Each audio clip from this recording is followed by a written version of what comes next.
ஏற்கனவே நாங்கள்லாம் படிச்சுக்கிட்டு இருக்கிற காலத்தில் முற்போக்கு இலக்கியங்களை தேடி போகணுன்னா என்சிபிஹெச்சி ஒன்று, இல்லைன்னா இந்த தமிழ் புத்தகாலயத்தில் சில நூல்கள் ஏதாவது 1-2 தமிழ் புத்தகாலயத்தில் வெளியிடுவாங்க. அன்னம் அதுக்கு பின்னாடி, ஆமாம், கல்லூரியில் படிக்கிற காலத்தில் அங்கே சிவகங்கையிலேருந்து அன்னம் என்பது மீராவினுடைய அன்னம் என்பது ஒரு இதாக இருந்தது. பெரும்பகுதி என்சிபிஹெச்சி தான். அவங்க தான் அந்த புத்தக காட்சி போடுறது, பஸ் ஸ்டாண்டில் அங்கங்கே அந்த மாதிரிலாம் போட்டிருப்பாங்க. அது ஒன்று தான் பிரதானமான ஒன்றாக இருந்தது. ஆனால் இன்றைக்கு ஏராளமான பதிப்பகங்கள் என்பது, முற்போக்கு இலக்கியங்களுக்கு ஏராளமான பதிப்பகங்கள் என்பது வந்திருக்கிறது.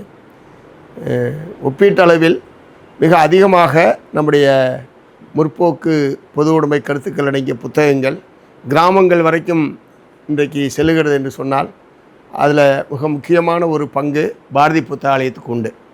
இல்லைனா படித்தவர்கள் அல்லது கல்லூரி அல்லது ஒரு அறிவுஜீவிகள் வகையரா மட்டும்தான் என்சிபிஹெச்சிக்கு தேடி போய் புத்தகம் வாங்குகிற ஒரு நிலைமை என்பது இருந்தது. ஆனால் இன்றைக்கி கிராமப்புறங்களில் உட்பட நம்ம இந்த நூலை கொண்டு போய் சேர்த்ததில் பாரதி புத்தகாலயத்துக்கு அது அந்த குறைஞ்ச விலையில், சுருக்கமாக குறைந்த விலையில் புத்தகத்தை போட்டது என்பது பரவலாக கிராமப்புறங்களுக்கு நாம் கொண்டு செல்வதற்கான, அதெல்லாம் மற்ற பதிப்பங்களுக்கு மிகப்பெரிய ஆச்சரியம். எப்படி இதெல்லாம் அவங்களால் பண்ண முடியுது என்று சொல்லி மற்றவர்களாம் ஆச்சரியப்படத்தக்க வகையில் நம்முடைய பணி என்பது அமைந்திருக்கிறது.